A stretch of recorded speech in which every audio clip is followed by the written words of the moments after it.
भट्टी साहब, 2024 का इलेक्शन और पीटीआई के बगैर आप इसे कैसे देख रहे हैं?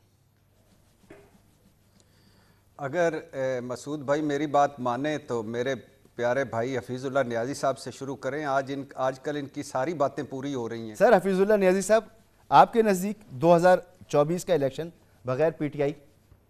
देखें, अब बात यह है कि मसूद साहब जब 10 अप्रैल को इमरान खान साहब को पिछले साल 2022 के अंदर उनको इक़्तिदार से अलहदा किया गया था, तो दो चीज़ें एस्टेब्लिश हुई थी। एक चीज़ ये हुई थी कि इमरान खान साहब जो हैं बड़े एक अपना जो इक़्तिदार था, जो नाअहली और करप्शन की बदतरीन मिसालें थी, वो उन्होंने पसे पुष्टा डाल दिया। उस पर कोई एक बात नहीं हुई। उन्होंने जितने वादे किए थे कोई बात नहीं हुई, क्योंकि उन्होंने जो बयानिया अपनाया तो पहला राउंड जीत के इक़्तिदार से अलहदा हुए। लेकिन इस तरह की जीत जो होती है, इसके बदकिस्मती से पाकिस्तान के अंदर जब आप एंटी एस्टेब्लिशमेंट बयानिया अपनाते हैं तो लामहला आपको इस तरह की मकबूलियत मिलती है। इसमें थोड़े से दो बातें मैं बाद में करूँगा, लेकिन इसके साथ एक चीज़ मुंसलिक है, और वो ये है कि इसमें इलेक्शन नहीं होते, फिर आप इलेक्शन से दूर चले जाते हो।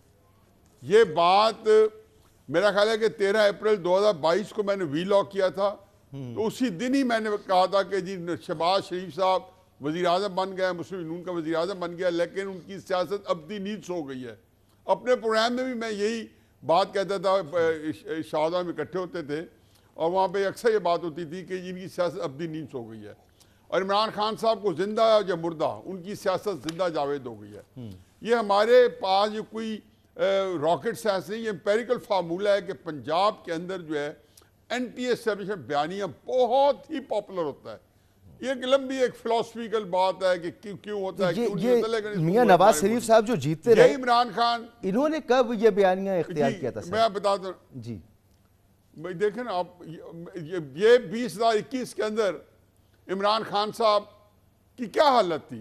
सारी तहरीक इंसाफ 2009 हाथ बांध के लंदन में मियां नवाज शरीफ साहब से टिकट मांगने के लिए खड़ी थी, और कोई एक बाय इलेक्शन बता दे जो नवाज शरीफ साहब ने हारा हो।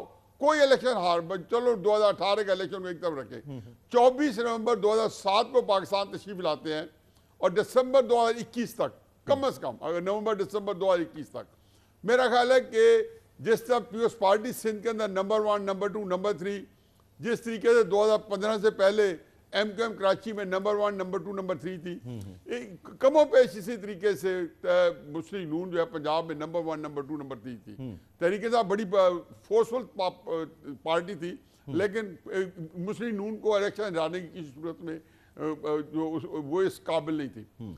अब क्या हुआ कि जब शहबाज शरीफ साहब ने या मुस्लिम यूनियन ने या PDM ने चंद माह के इक़्तिदार के लिए नवाज शरीफ साहब की 40 साल सियासत पे खते तनसीख फेर दी और वो जमीन बोस हो गई। ये मुझे कोई हैरत नहीं हुई, मुझे तो बिल्कुल तैयार था। लेकिन coming back to the point कि जी जो कुछ पाकिस्तान में आप जहाँ पहुँच चुके हैं, मेरा ख्याल है कि हम बहुत एक मुश्किल हालात से हैं। कतई नजर इसका कि इमरान खान साहब का क्या जो है फ्यूचर है।